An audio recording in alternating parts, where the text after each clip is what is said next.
داسې قسمه کار کولو والا مسلمانان به هم د روژه ماتي په وخت کې لاس اوچت کړي چې خدای پاک مال جنت الفردوس راکړي. واورئ مسلمانانو، خاص کر هغه سبزی خرڅولو والا او فروټ خرڅولو والا دکانداران چې هغه په خپل کاروبار کې ملاوټ کوي او هغه ګاګ له دوکه ورکوي، نو دا حدیث مبارکه ضرور اورئ. صحیح مسلم کتاب الایمان کې حدیث ته ابو هريره فرمایي یو پیره نبی کریم صلی الله علیه وسلم په یو خرڅون کې باندې تیر شو، یو کس طعام خرڅو، نو خپل لاس مبارک نبی کریم صلی الله علیه وسلم په هغه طعام کې دند ک، نو هغه لاندې دند چې نو هغه ټول لونو، نو نبی رسول الله والسلام هغه خرڅون کې ته وایي ما هاذا یا صاحب الطعام، اے خرڅون کې داسې دا خلاندې ټول لون دي، نو هغه ورته وایي چې په دې باندې باران شوی. نو نبی کریم صلی الله علیه وسلم ورته وی چې تا دا بهر ښکارا کو ولې نه چې څوک راضي او ستانه اخلي چې هغه د اعمال یې نه.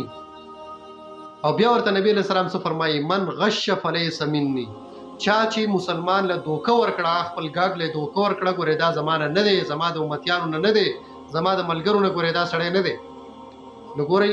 ډېر خلک داسې چې هغه سبزي خرڅوي یا فروټ خرڅوي، نو هغه چې کم صحیح او روغ روغ هغې له پاسه یې ښودي او بیا چې ګاګ پسې راشي نو د لاندې نه ولا خراب ورکوي. یا هغه سبزی فروخ والا چې هغه په سبزی باندې له پاسه اوباجې د پاره د درنولو چې دا په وزن کې درونو خېږي، نو ګوره د دې خبرو په شریعت کې اجازت نشته دی، دا بالکل ګناه ده او دا دوکه ده. او نبی کریم صلی الله علیه وسلم د دې حدیث لاندې راځي چې من غش فلیس مني. او هغه سبزیانې چې هغه په غیر د اوبو اچولو نه د هغې ګزاره نه کېږي، هغه خرابېږي، نو خیر دی د هغې اجازت. الله جل جلاله دې موږ او تاسو ټول له په دین اسلام باندې د تللو توفیق راکړي.